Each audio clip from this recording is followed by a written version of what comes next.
this argument is very powerful. This is probably my most favorite argument because it comes from the Quran itself, right? So this argument is found in chapter 52, verse 35, 36, and 37 in the Quran. Now, Allah subhanahu wa ta'ala says something very profound. This is chapter Tur. And just a brief background on it is when the Prophet ﷺ was being attacked by the non-Muslims of his society, yeah? They were calling him names, they were calling him soothsayer, magician, so on and so forth, okay? Allah subhanahu wa ta'ala comes to almost the rescue of the Prophet ﷺ. And what does he say? Look at this, it's so profound, right? In verse 35 onwards, he says, were they created by nothing? Or were they the creators themselves? Or did they create the heavens and the earth?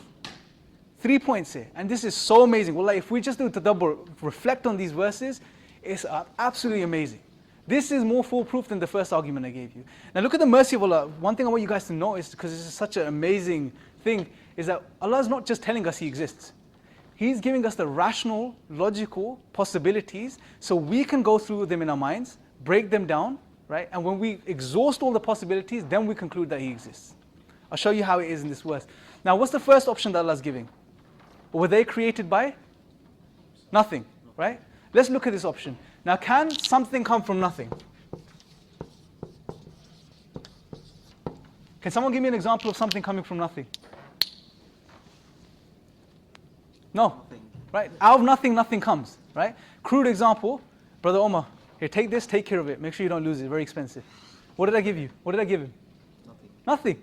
I gave him nothing, he has nothing. Out of nothing, nothing comes. Right? Philosophers and theologians for centuries have agreed that out of nothing, nothing comes. You don't get something. We have no example of something coming from nothing. There are some scientists where they propose a quantum vacuum, which is again a proposition, and they say that particles come into existence out of thin air, out of nothing. But it's not nothing. The quantum vacuum isn't nothing, it's a sea of fluctuating energy, right? And energy isn't nothing, it's something. Okay, so they're just again playing with words. Professor Vilenkin, who is one of the most renowned cosmologists of this century, and he's still alive, he basically makes this point, and he says that it's not nothing, it's a sea of fluctuating energy, so there's something there. That's the only contention that doesn't work. So this doesn't work. Nothing, nothing comes. What was the second thing? What were they? Were they creating self-creation? Can something create itself? No. And Hamza used the example of a mother giving birth to herself, right? Now, here's the thing with this second option. Look at the process that Allah is going through. First one, illogical, doesn't work, okay? Second one is not only illogical, but it's a self-contradiction. It's a self-contradiction. Can someone tell me why the second option is a contradiction? Because it has to be created. Expound on that a bit more. For something to create itself, it has to be originally be created first. Nailed it, mashallah. It's a logical contradiction, because to create yourself, you have to exist in the first place to create yourself. But if you already exist, then you can't create yourself. Do you see? It doesn't work. It's impossible. This is absolutely impossible. So, second option doesn't work. What's the third thing Allah subhanahu wa ta'ala says in the verse? I think it's verse 37 then. Or were they the creators of the heavens and the earth? Right? Think about this. Now, again, one thing we notice is the Mufassirun, the scholars have said that we can apply this logical deduction to anything that begins to exist. Okay? So let's think about this. When Allah is saying these people, were they the ones who created the heavens and the earth? Can we create the heavens and the earth? Right? No, it doesn't work, because it's something that was there before us and far greater than us. Okay? Now here's the interesting thing. What happens is when you look at this logically, someone can say, well, you can have something created that creates something. Yeah? That's possible. Right? Human beings create things. Right? So this is possible. But here's the thing. If you say that who created Allah, who created the creator, you run into a huge problem. Huge problem. You raise more questions than you can answer.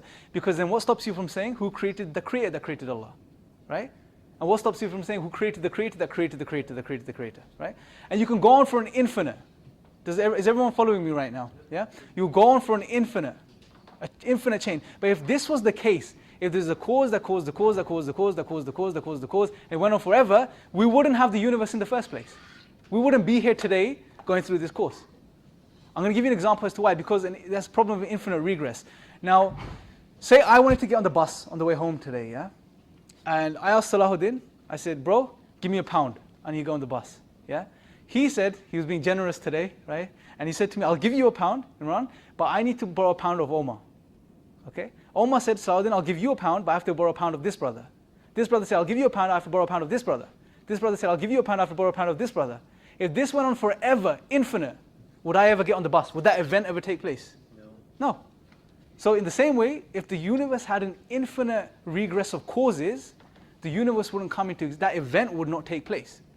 Right? Another example, just to really drill this home, inshallah, I want a couple of brothers, inshallah. So if I get you 3 brothers, come up, inshallah. You 4, man, just come up, inshallah. Everyone. Brother.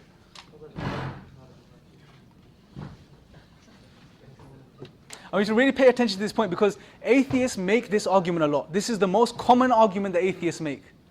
MashaAllah, look how energetic these brothers are. Right? SubhanAllah. Okay, bro, come forward, inshallah. Okay, Omar, yeah? Okay, you, bro, what's your name? Haytham. Haytham, okay. Haytham, you have been employed by a undercover military, yeah?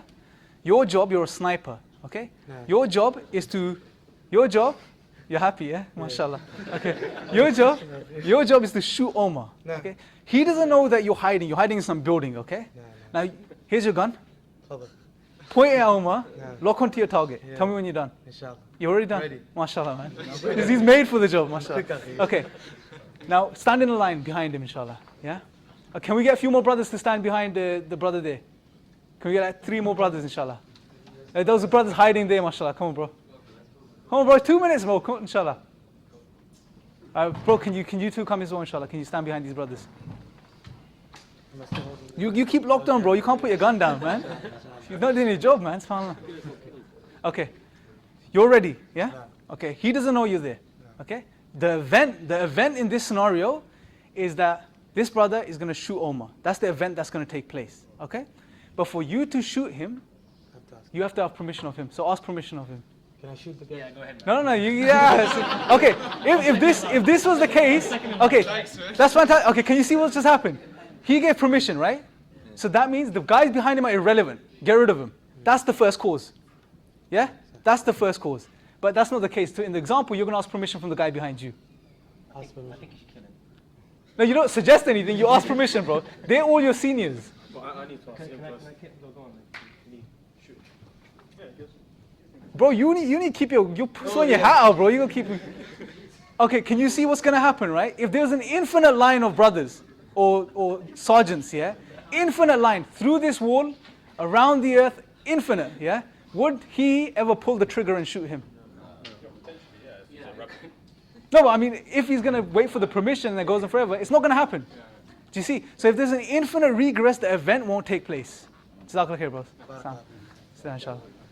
So inshallah, hopefully that's clear. Everyone's got that, yeah, inshallah? Yeah. So let's get rid of the third option. Doesn't work. Creating something. That doesn't work. So what's the only option that we're left with? An uncaused cause created the universe. Subhanallah.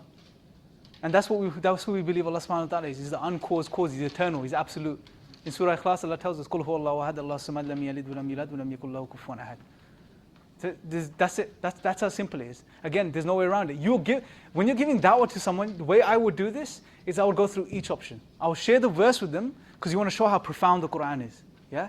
And then you go through each option. Can something come from nothing? No. Can something create itself? No. Can something created create something? Yes, possible, but it doesn't apply because if it's an infinite chain. Therefore, it was created by something uncreated.